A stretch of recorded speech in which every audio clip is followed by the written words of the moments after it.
ఒక ప్రాపర్టీ కొనాలంటే already construct అయిన ప్రాపర్టీని కానీ కన్స్ట్రక్ట్ చేయించాలనుకునేది అలాంటి ప్రాపర్టీస్ ఏమైనా కొనాలనుకున్నప్పుడు బిల్డర్ ని ఎలా సెలెక్ట్ చేసుకోవాలి? మీరు అన్ని సీక్రెట్లన్నీ ఫ్రీగా అడుగుతున్నారు, డబ్బులు పే చేయాలండి. పే చేస్తాం sir, with love and affection అంతే, టువర్డ్స్ యూ. మంచి ఒక స్మైల్ ఇచ్చి పంపించేస్తారు స్పీకర్స్ ని. ట్రూ. ఓకే, ఇది కూడా ఒక you are not so commercial కదా సార్, అందుకని. I'm not commercial. పబ్లిక్ కి హెల్ప్ చేయాలనేది అంతా ఇప్పటికి 400 ఎపిసోడ్లు పైగా Exactly. 15 ఛానల్స్ లో మాట్లాడుతున్నాను. ఇవాళ మీరు ఈ అవకాశం ఇచ్చినందుకు మీకు కూడా కృతజ్ఞతలు. Thank you so much. మీరు వచ్చినందుకు మేము థ్యాంక్స్ చెప్తాం. సో ఈ ప్రాపర్టీ కొనుక్కునేటప్పుడు యాజ్ ఎ బయ్యర్ గా 3 విషయాలు తెలుసుకో, 3-4 విషయాలు ఏంటంటే అసలు ప్రాపర్టీ మనం దేనికి కొంటున్నాం. చాలా మందికి ఆ క్లారిటీ ఉండదు. అంటే ఏంటి, మనం ఉండడానికి కొనుక్కుంటున్నామా ఒకటి, అప్పుడు సిటీలో కొనుక్కోవాలి, ఎక్కడో 200 కిలోమీటర్ 100 కిలోమీటర్ దూరంలో. రెంట్ కోసం చూస్తామా, అప్పుడు కూడా సిటీలోనే కొనుక్కోవాలి, రెంట్ రావాలి.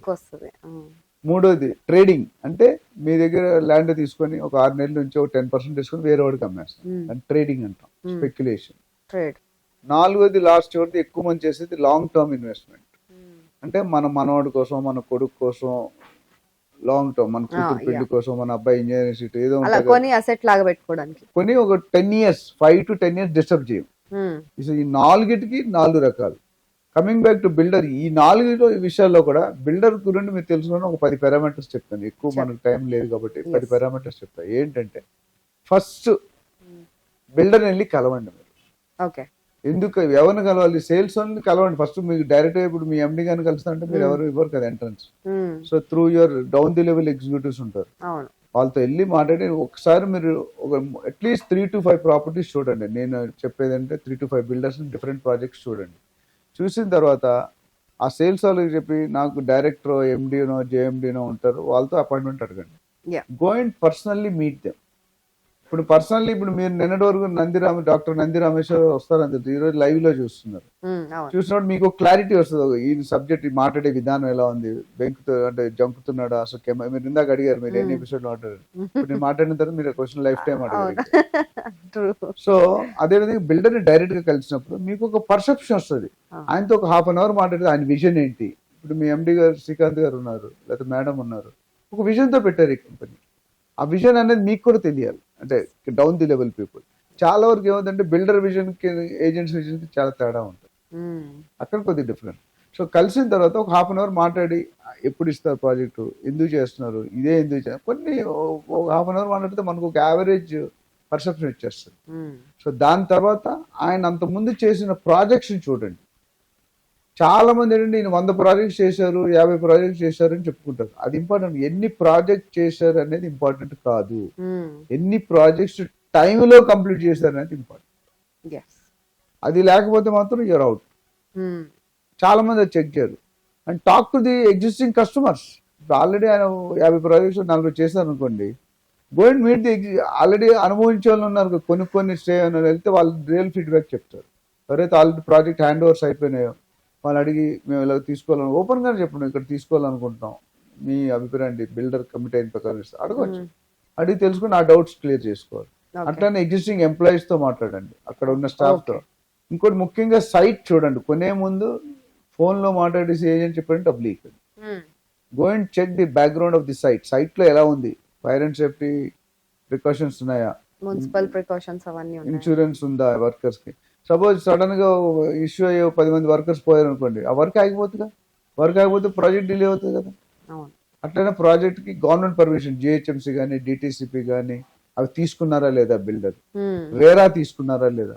రేరా అనేది 2 ఉంటాయి. చాలా మంది బిల్డర్ కి రేరా ఒకటి చాలు, కంపెనీ తరఫున ఒక రేరా అనేది చాలు. But project wise different RERA తీసుకోవాలి. Every project they separate licence. చాలా మంది అక్కడ కన్ఫ్యూజ్ అవుతుంది. So project RERA, project approval వేరు, బిల్డర్ అప్రూవల్. బిల్డర్ అప్రూవల్ ఒకసారి తీసుకుంటే 5-10 సంవత్సరాలు పనిచేస్తుంది. ప్రాజెక్ట్ మాత్రం ఆ ప్రాజెక్ట్ వరకే ఉంటుంది. రేరా లేకుండా కొనడం అనేది risk factor, highly risk factor. RERA కానీ డిటిసిపి కానీ one of them, DTCP HMDA GP GHMC ఇట్లా ఒకటి ఉండాలి. రేరా దేనికైనా ఉండాలి. ఇవి చెక్ చేసుకుంటే సగం ఫిల్టరేషన్. తర్వాత ఈ ప్రాజెక్ట్ బ్యాంక్ లోన్స్ అప్రూవ్ అయినాయా, అంటే కొన్ని బ్యాంక్స్ ఇవ్వరు, ప్రాజెక్టులు అన్ని ఉంటేనే ఇస్తారు, లేకపోతే ఇవ్వరు. సో లోన్ అప్రూవ్ అదొక కరెక్షన్. అట్లానే మీరు బిల్డర్ ని ఒక ఫైల్ చేస్తారు, డాక్యుమెంట్స్ ఫైల్, కంప్లీట్ సెట్ ఉంటుంది, లింక్ డాక్యుమెంట్స్, ఈసీ పర్మిషన్స్ ఇవన్నీ కూడా, ఎన్ఓసిస్ ఆ ఫైల్ అడగాలి. చాలా మంది బిల్డర్స్ అడిగితేనే ఇస్తారు. కామన్ ఫైల్ ఉంటుంది, అడిగితేనే ఇస్తారు. ఎందుకంటే మనకు అంత టైం ఉండదు కాబట్టి అడగం. అడగాలి. వాళ్ళు లాయర్తో కూడా మీ లాయర్తో మీరు స్పెసిఫిక్గా చెక్ చేసుకోండి. ప్రొఫెషనల్ ఏజెంట్కి చెప్పండి. వీళ్ళిద్దరు కన్ఫర్మేషన్ తీసుకుంటే మీరు more safe on your investment. So లాయర్కి ఎంత అవుతుందండి? 5,000 10,000 ఫీజు అడుగుతారు ఒక ఫైల్కి. మీరు 2 కోట్లు పెట్టి కొనుక్కునేటాడు 10,000 ఎంత అమౌంట్ అంటే నాట్ 1% కూడా లేదు. బట్ ఆ 10,000కి మనం మైజర్ అయ్యాం అనుకోండి, you may lose 2 crores. So నేను అడ్వైజ్ చేసిన ప్రొఫెషనల్ గా నేను ఇచ్చిన సర్వీస్ వాళ్ళందరూ ఒకే కస్టమర్ రెఫరల్ బిజినెస్. ఏ ఏజెంట్ అయితే రెఫరల్ బిజినెస్ వస్తుందో మళ్ళీ అదే కస్టమర్ వస్తుంది. Is more happy, satisfied customer. ఒక్కసారి కొని ఇంక మళ్ళీ లైఫ్ టైమ్ లో మిమ్మల్ని రానికుంటున్నాడంటే you are not done a good job. And so ఈ పాయింట్లు అన్ని కూడా ఒక లిస్ట్ చేసుకొని నేను దాదాపు 10-12 పాయింట్లు చెప్పాను. ఇవి కంపల్సరీ చూసుకోవాలి. అండ్ ప్రాజెక్ట్ ఏ స్టేజ్ లో ఉంది, మీరు ఎంత కడుతున్నారు, ప్రోగ్రెస్ పేమెంట్ అంటారు. అంటే 30 ఫ్లోర్ల బిల్డింగ్ మీరు కొనేటప్పుడు 2 ఫ్లోర్లే ఉండొచ్చు, లేకపోతే తవ్వడం స్టేజ్ లో ఉండొచ్చు.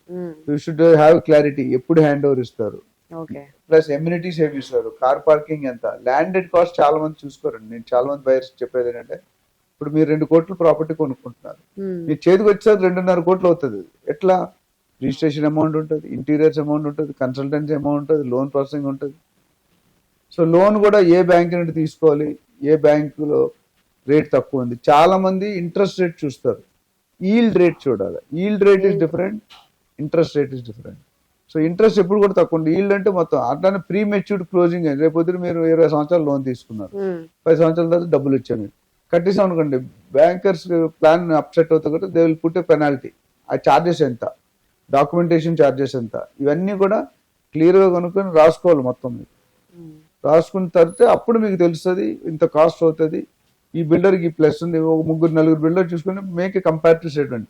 ఈ బిల్డర్ ప్రాపర్టీ బాగుంది, రేట్ ఎక్కువ ఉంది, ఇక్కడ ప్రాపర్టీ బాగాలేదు, రేట్ తక్కువ ఉంది, ఇక్కడ లొకేషన్కి SEZ వస్తుంది, ఇక్కడ ఏమీ లేవు, ఇక్కడ ఎయిర్పోర్ట్ దగ్గర ఉంది, ఇక్కడ ఎయిర్పోర్ట్ దూరం ఉంది, వాస్తు అంత బాగాలేదు, ఇక్కడ బాగుంది. సో అలా 10 పారామీటర్లు పెట్టుకొని నువ్వు టేబుల్ వేసుకుంటే కనుక you can know which builder is doing what. అట్లానే మార్కెట్లో కొద్దిగా ఎంక్వైరీ చేసుకోండి, గవర్నమెంట్ వాల్యూ ఎంత ఉందో కనుక్కోండి. ఇంకోటి UDS అని ఇస్తారు, చాలా మంది అడగరు ఫ్లాట్లు కొనేటప్పుడు. UDS అంటే అన్డివైడెడ్ షేర్ వాల్యూ ల్యాండ్. మన పేరున ఒక ల్యాండ్ వస్తుంది, 30 గజాల, 20 గజాల, 50, డిపెండింగ్ ఆన్ ద ప్రాజెక్ట్.